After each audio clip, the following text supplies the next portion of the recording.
Did you get ready in the dark or something? 'Cause you look like a beautiful nightmare.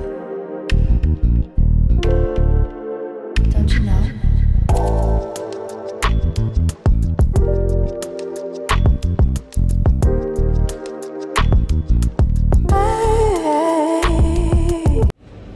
Hello mga ladies! Welcome back ulit sa aking channel at ako ay nagbabalik, si Jen, nandito ulit ako sa inyong harapan at mag-share ulit ng panibagong idea at ang i-share ko sa inyo ngayon ay isang cream na antibiotic na pwede nyo ipahid sa sugat, sa inflammation, sa eczema, sa mga inflamed na sugat o yung namamaga, na safe sa internal organ natin dahil hindi nyo siya i-intake, kundi ipapahid nyo lang mismo sa may sugat.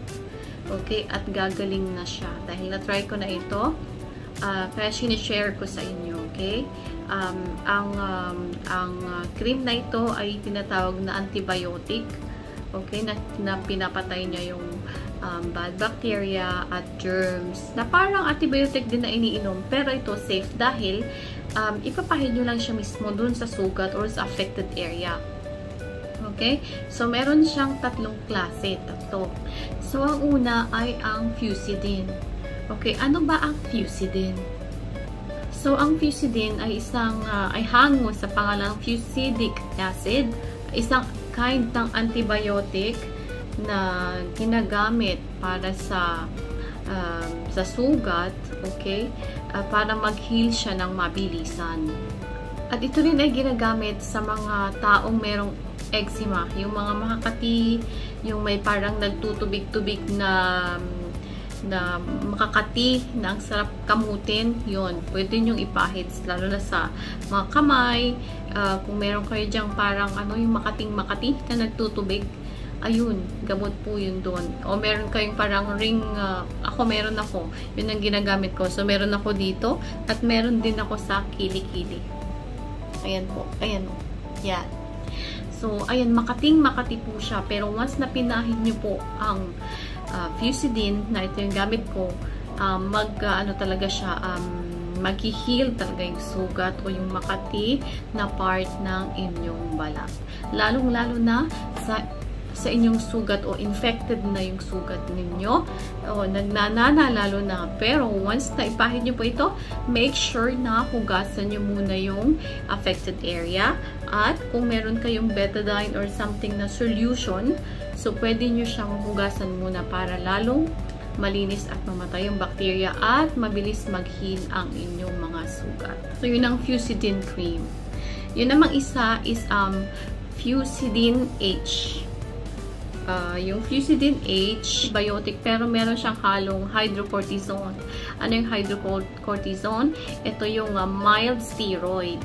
Ito yung parang yung mga ano bang tawag dito? Yung may sobrang lala na mga skin condition, kagaya ng redness, yung pamamaga ng balat, or ang tawag dito, inflamed na masyado yung inyong eczema. Ito po yung inyong dapat gamitin kasi ito na yung pinakamatapang na klase ng Fusidin antibiotic, yung Fusidin H na merong kasamang hydrocortisone. Pwede nyo rin siyang gamitin kapag meron kayong makating-makati sa may singit area. Di ba meron yun, yung tinatawag sa amin sa Pangasinan, tinatawag doon is ima, yung na-scratch na balat at makati na mahapdi na makirot. Ayun, pwede nyong ipahid doon at madaling mag-heal yung affected area na yun. Huwag po kayo mag-alala kung kayo po ay buntis, mga 3 years ay buntis, okay? O kaya yung mga 3 years old na baby and above yung mga child. Pwedeng gumamit din itong Fusidin na antibiotic dahil hindi po siya ini-intake. Sa labas lang po siya, outer layer ng ating balat. Ipapahin nyo lang siya and then mabilis mag-dry out. At pag na-absorb na ng skin, mas mabilis mag-heal ang affected area. Okay? Or infected area. So, ang pangatlo is Fusidin ointment. So, ano ba yung Fusidin ointment? Yung Fusidin ointment naman is pwede nyo siyang gamitin pag meron kayong mga acne, meron kayong parang tawag dito, basta yung yung acne na may parang may pagka-red, nagre-red na yung acne. Ayun, pwede nyo siyang gamitin.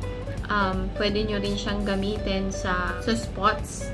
Okay, dermatitis. Pwede rin siya sa eczema. Pare-pareho lang sila. Actually, silang tatlo is magkakapareho. Pero kung i-ano nyo,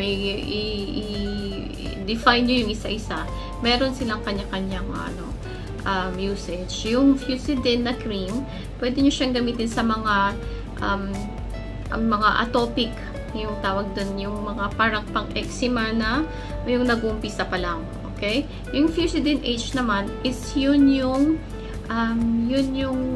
infected na talaga na eczema o yung parang malala na.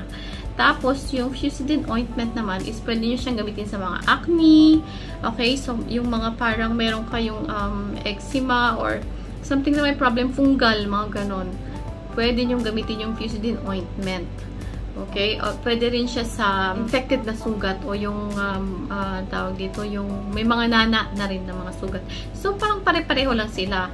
Almost the same lang. Depende na lang kung ano yung kukunin yung klase na tawag na cream na Fusidin cream. Kasi pare-pareho silang antibiotic. O kahit na anong klaseng infection o makati sa balat, pwede nyo siyang gamitin dahil isa siyang klase ng antibiotic.